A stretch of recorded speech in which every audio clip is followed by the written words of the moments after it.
Quero que você abra a palavra de Deus, livro de Lucas, Lucas capítulo 10, versículo 25. Eu quero ler um texto ao seu coração. Eu creio que Deus já fez muito essa noite. Mas como Deus é um Deus grande, existem muito mais coisas para serem realizadas em nossas vidas. Livro de Lucas, capítulo 10, versículo 25, ele declara: E eis que se levantou um certo doutor da lei, tentando e dizendo: Mestre, o que eu farei para herdar a vida eterna? E ele lhe disse: O que está escrito na lei e como lês?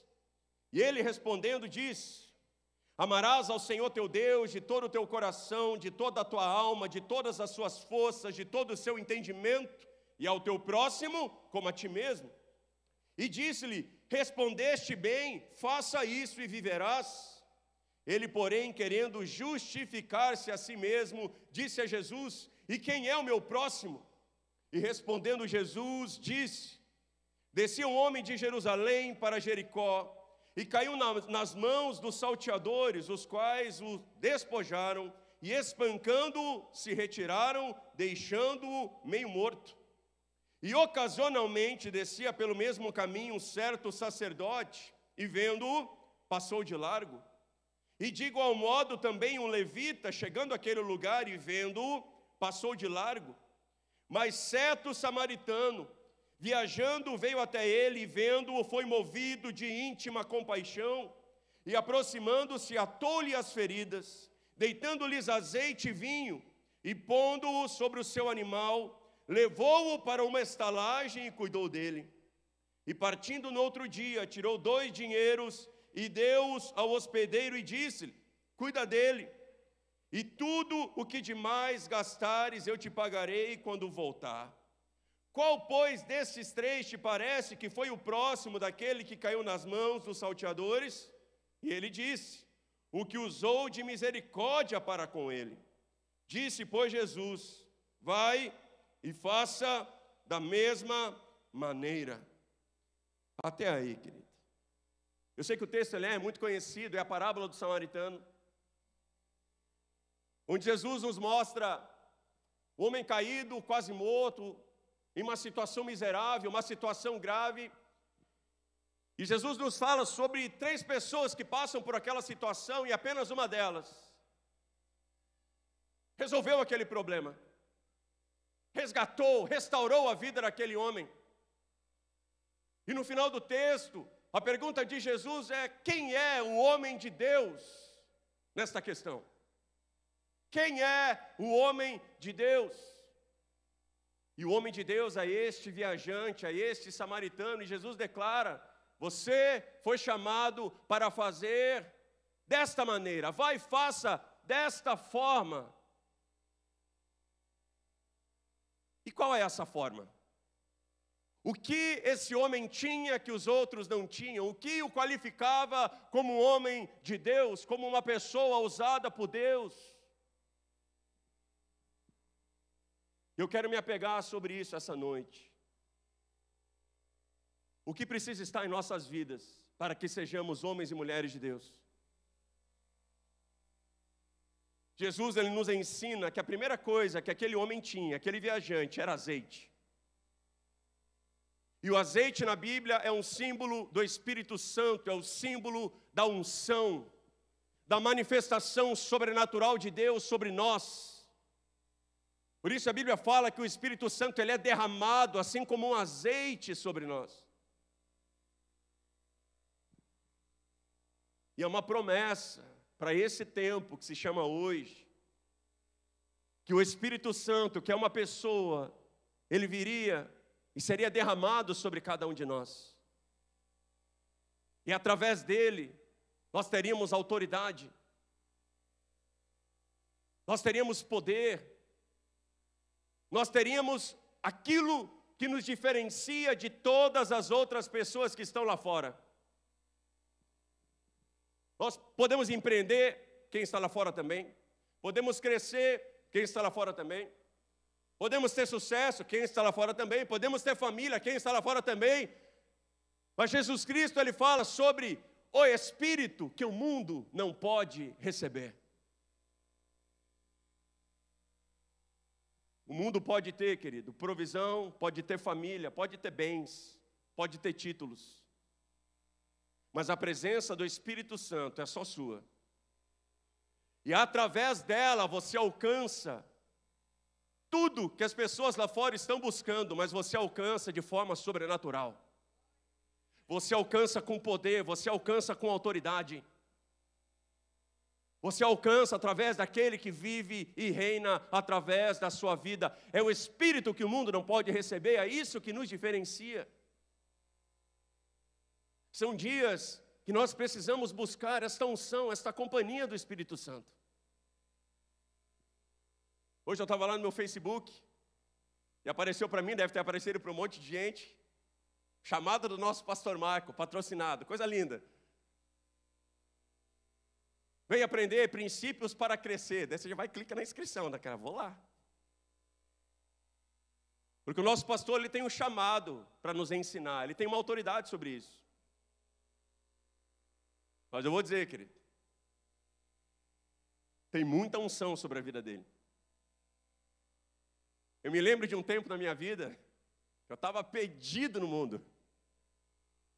Minha família estava convertida e eu não. Eu não só não estava convertido, como eu estava avesso à igreja. Vou contar um segredo para vocês, eu não gostava de crente, não gostava de pastor. Não gostava dessas coisas, achava uma loucura, uma lavagem cerebral, uma bobagem, uma perda de tempo.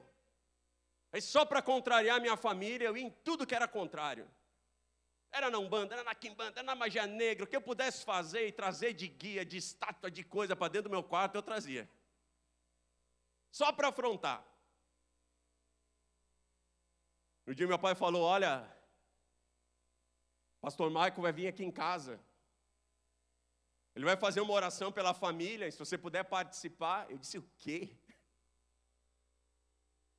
Quando ele botou os pés dentro de casa, eu me tranquei no meu quarto. Peguei tudo que eu tinha de guia, de coisa, botei na porta. Fui lá no meu aparelho de som, peguei a banda mais endemoniada que eu conhecia de rock, eu mantive o volume lá em cima. Cheio de confiança, aqui não, comigo não. De repente, uns passos num corredor. Sabe quando você vem embaixo da porta, assim, que tem dois pés, assim? E toda aquela minha confiança, aquela minha determinação, elas começaram a cair por terra. Porque algo dentro de mim começou a queimar. Algo dentro de mim, dentro daquele ambiente, mesmo com som alto, mesmo sem eu entender quais eram aquelas palavras, mesmo sem estar disposto a receber um conselho, uma direção ou um ensino bíblico, algo da parte de Deus se apegou sobre a minha vida. E a minha vida nunca mais foi a mesma depois daquele dia.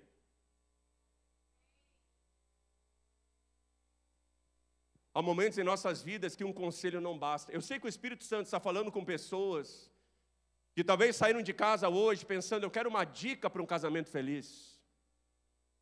Eu quero, sabe, de repente uma direção ou um princípio para mim organizar as minhas finanças. Tudo isso, querido, vai te ajudar muito. Mas nada disso vai fazer por você o que a presença do Espírito Santo pode fazer.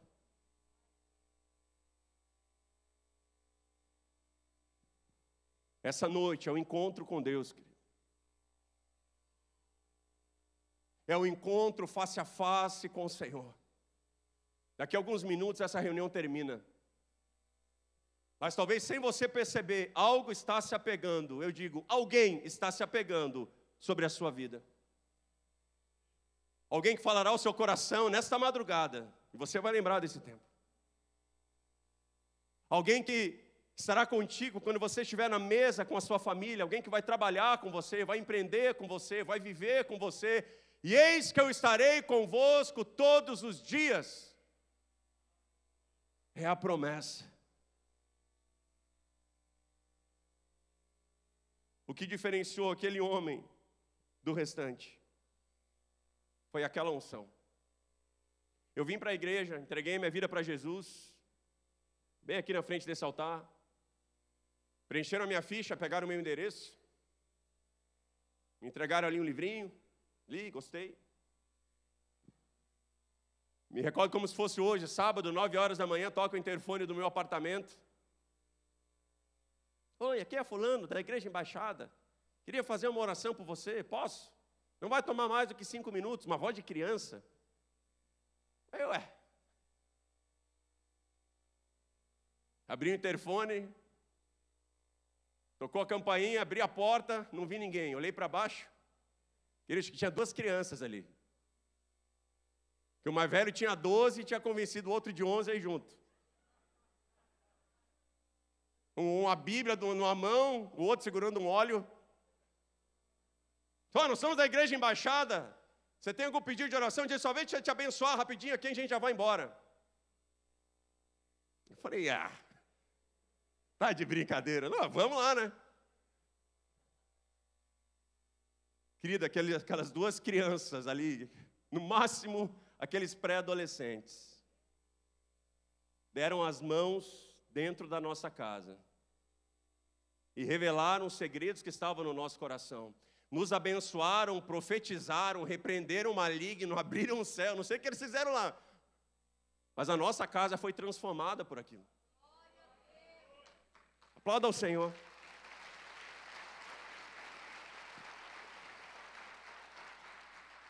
Eles não tinham uma faculdade em teologia, eles não tinham 20 anos de igreja. Eles não vieram para puxar a nossa orelha.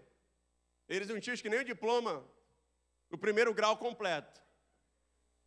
Mas eles tinham unção sobre a vida deles.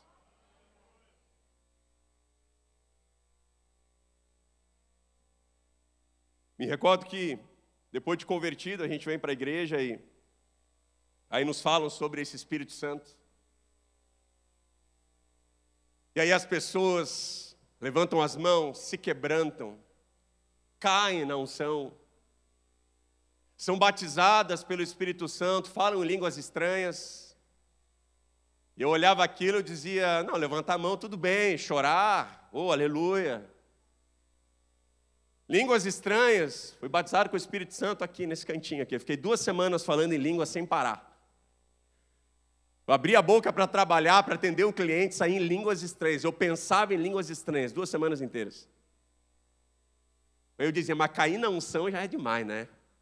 Esse povo quer chamar atenção. Não deve ser assim, né? O povo se joga para trás, alguém empurra. Me recordo que estava em um culto, todo confiante, né? Todo mundo dizia, eu caí. Eu dizia, eu não. Para cima de mim, não. E eu olhei para o lado e havia um pastor ali. E o pastor olhou para mim, tirou o blazer. Eu até falei, quer que eu segure, pastor? Quando eu estendi a mão, ele enrolou o blazer na mão e segurou. Eu achei aquilo esquisito. E aí ele veio na minha direção e fez assim. Quando ele fez assim, não me lembro de mais nada. Foi acordar uns 15 minutos depois, fiquei uma semana com a perna bamba,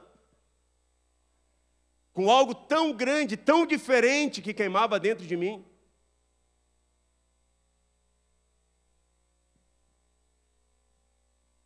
A igreja pregava a palavra, expulsava demônios, curava enfermos, fazia missões. E Jesus olha para toda a igreja e diz, é necessário que vocês estejam em Jerusalém até que do alto vocês sejam revestidos. Não importa quantas habilidades você tem.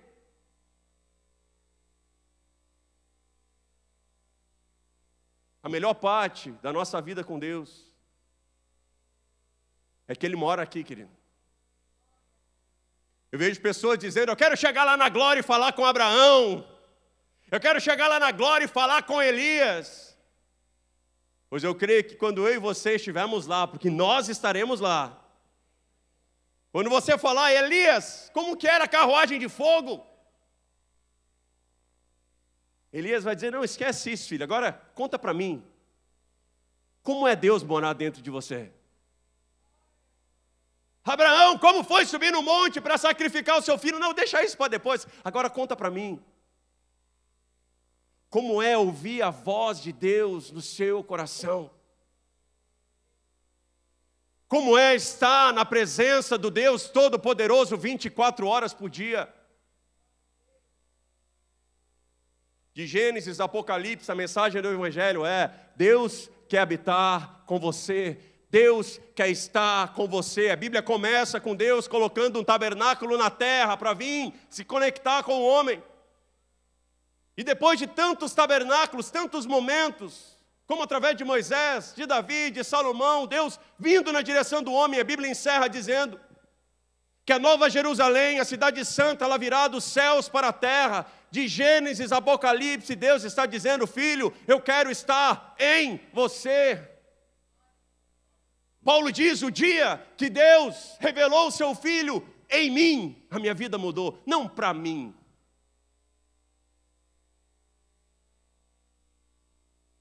Não é mais de fora para dentro, é de dentro para fora. Querido, o Espírito Santo fala com pessoas que precisam receber essa unção. Depois do óleo, que é esta unção, o que aquele homem tinha de diferente era o vinho, e o vinho, biblicamente, ele simboliza a alegria. Jesus Cristo foi ungido com um óleo de alegria. E Deus está falando com pessoas aqui essa noite que perderam a alegria. Você tem um filho lindo e você não tem, a gente diz que não tem cabeça para sentar no chão e brincar com o nosso filho.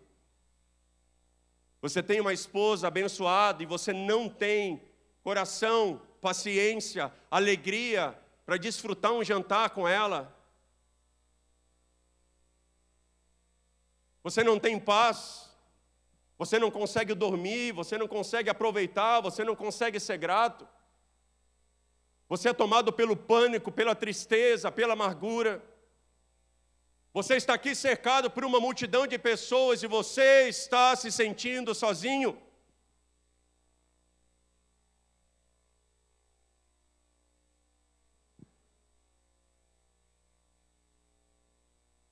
A tradução da palavra alegria é um sentimento imediato de satisfação.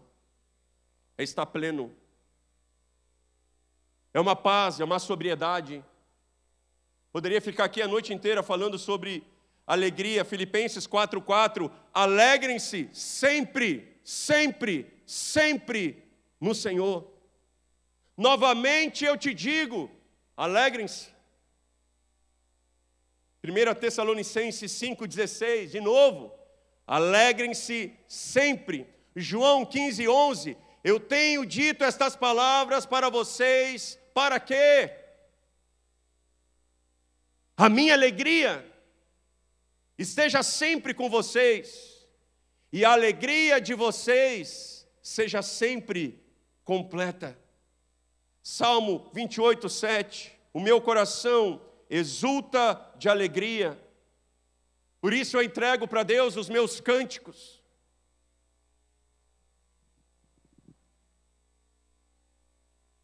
Deus ama aquele que dá com alegria. Não basta fazer algo, estar em algo, trabalhar por algo, servir em algo, se você não tem alegria, porque as pessoas olham a sua aparência. É você lá na sua mesa de trabalho, é você cumprindo talvez uma escala na igreja, ocupando um cargo, ou tendo um título, ou de mãos dadas com a sua esposa. As pessoas olham a aparência, mas Deus diz para Samuel: Samuel, eu não sou com os homens veem a aparência, eu estou preocupado com o coração do meu povo. Eu vejo o coração do meu povo. Deus conhece o seu coração, querido, Deus conhece as suas madrugadas, Deus conhece as suas lágrimas. A minha Bíblia diz que Deus, Ele colhe a lágrima dos seus filhos. Porque nenhum filho, nenhuma filha de Deus foi chamado nessa terra para ficar sofrendo.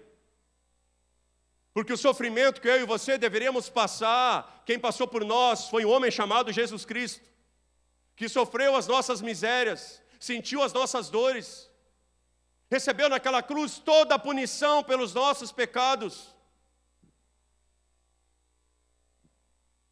São dias que a nossa alegria, ela precisa ser restaurada. E um cântico novo precisa brotar em nossos lábios. É a mesma casa que você sempre morou, mas com alegria, o desfrute é diferente. É a mesma igreja que você vem há muito tempo, mas a alegria de quando a gente atravessa as portas da casa do Senhor, ela precisa estar presente. Ai, que bom a hora do louvor, né? Porque é a hora que eu desabafo as minhas emoções. Não, querido, você extravasa a sua alegria. Você louva ao Senhor com alegria. Você glorifica, você agradece, você exalta.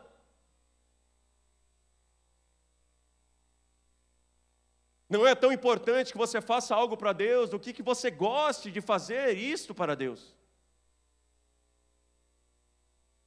É a mesma situação do marido e da mulher, quando eles vão ao supermercado.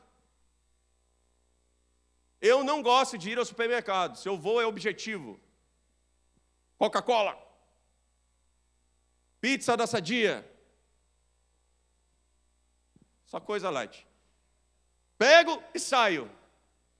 Mas quando eu estou com a minha esposa, eu pego uma cestinha, porque são duas coisas, ela já diz, não, pega o carrinho, pega. Eu já falei, é cilada. Era só para pegar o pão, ela diz, vamos no primeiro corredor, e aí eu já vi que a gente vai andar todos os corredores. A gente vai sair de lá 3 horas depois, com um monte de coisa que não estava na lista.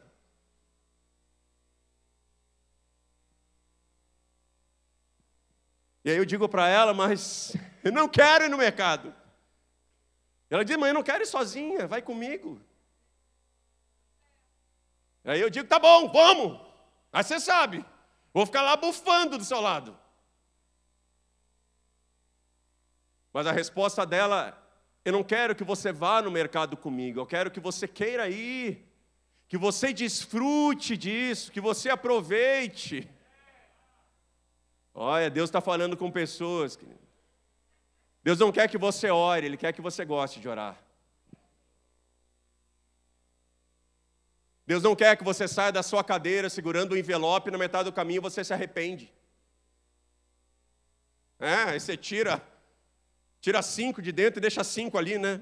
Na metade do caminho ele está ali relutando. Vai faltar não sei se merece, né? Se não merece, se a igreja está precisando ou não. Deus ama quem dá com alegria.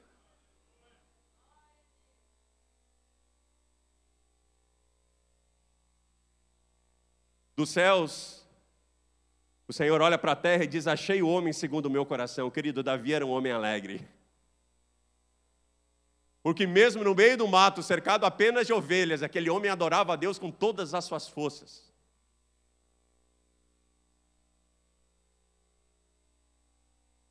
Deus está tratando com pessoas que lá no seu secreto você está em luto. Mas quando você entra lá no seu trabalho, você... Está tudo bem? Está tudo bem. Você passa a semana em luto, quando você cruza as portas da igreja, você encontra alguém, não, está tudo bem, aleluia, glória a Deus. Mas diante daquele que nós temos que prestar contas essa noite, nós estamos nus. Deus vai enxugar as suas lágrimas, querido. Deus vai te pegar no colo essa noite, Deus vai sarar as suas feridas. Deus vai trazer cura, Deus vai trazer libertação, Deus vai te dar essa noite, uma noite de sono, uma noite de descanso. Deus vai renovar suas forças e você vai trabalhar amanhã no mesmo lugar, mas vai trabalhar com alegria, com determinação, com fé, com força. Vai abraçar os seus filhos com alegria, com amor. Vai olhar nos olhos da sua esposa, do seu marido e dizer, olha, eu te amo. Vai desfrutar da sua casa, vai desfrutar da sua saúde. O universo do Espírito Santo é aqui, querido, são os nossos pensamentos. De tudo que você deve guardar nessa vida, guarde o seu coração, a sua mente, é aqui que procede. As maiores experiências que nós temos com Deus, 90% das vezes que a gente diz, Deus falou comigo, Deus falou aonde? Aqui. Deus me deu uma ideia, Deus me deu uma palavra, Deus me deu uma direção. Mas se o universo do Espírito Santo, se a sua mente ela está em luto, como Deus irá trabalhar em nossas vidas?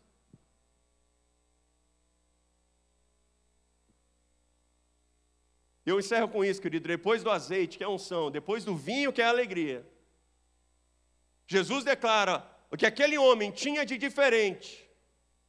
Era um animal. Era um burrinho, era um cavalo, era uma mula, eu não sei. Mas eu sei que todas as vezes que Deus fala ao nosso coração sobre o meio de transporte, Ele está falando sobre o ministério, sobre a igreja. Pastor, eu sonhei que o avião estava decolando. Seu ministério está decolando.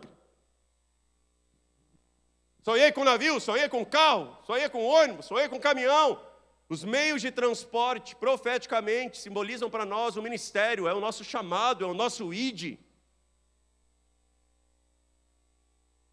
Aquele homem, ele tinha um meio de transporte para socorrer aquele miserável. Melhor decisão da minha vida, entregar a minha vida a Jesus Cristo. Melhor decisão. Mudou a minha eternidade. Mas sabe o que mudou o meu presente? A igreja. Sabe o que mudou o meu presente? GR. Sabe o que mudou a minha história? Escola de princípios. Sabe o que mudou o meu caráter? Encontro com Deus. Domingo tinha culto, toda segunda-feira tinha discipulado, toda terça-feira tinha GR, toda quarta-feira tinha escola, toda quinta-feira tinha um culto da vitória, sexta-feira, dia da minha família, sábado tinha arena e domingo começava tudo de novo. Melhor investimento que eu fiz na minha vida. Orgulho, querido. E quando eu entrei na igreja, nesse transporte, aonde ela foi me levando,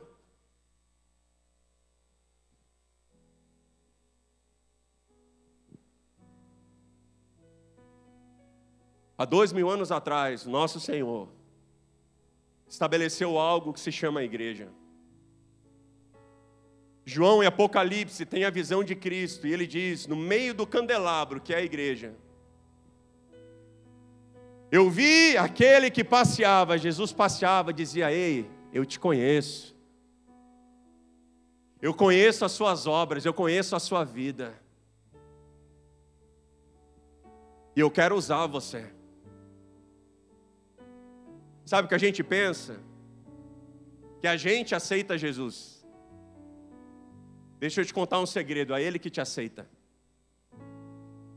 Tem gente que está aqui hoje, você nem sabe por que está aqui. Você até pensou em desistir e não conseguiu. Você relutou e veio. Porque Jesus é absolutamente irresistível. E Ele tem um chamado para você. Posso pegar emprestado as palavras da placa que eu vi no estacionamento ali? A embaixada, querido, ela não é a mesma sem você. Alguém tem mais de um filho aqui? Levanta a mão. 2, 3, 4, 5, 6, oh aleluia, 10. Você que tem mais de um filho, se um dos seus filhos desaparecer, tem problema? Você tem outro? Se um dos seus filhos desaparecer, o que você faz? Ah, sumiu um, eu faço outro. Você pode ter 20 filhos. Você não abre mão de nenhum deles. Aos olhos de um Deus que é Pai, Ele nunca vai desistir de você. Não importa que você diga, eu não vou, tem um monte de gente que vai. Tem outro que canta, tem outro que serve, tem outro que faz, tem outro que prega melhor do que eu. Deus não abre mão de você.